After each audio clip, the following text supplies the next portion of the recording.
排球下手動作分析。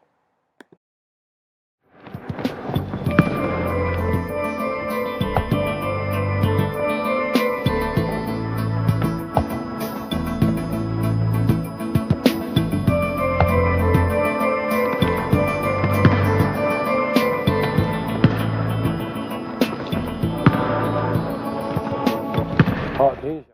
手部動作，首先要雙手交搭，然後拇指拍齊，雙手要直，並於同一水平。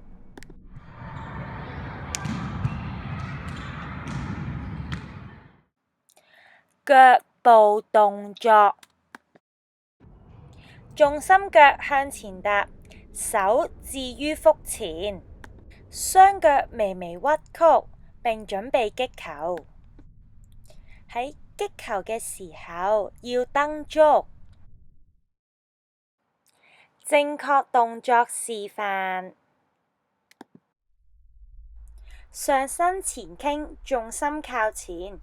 擊球時手臂在身前緊靠，手爪伸直，運用前臂擊球。擊球時手臂上抬升起，並且要蹬足。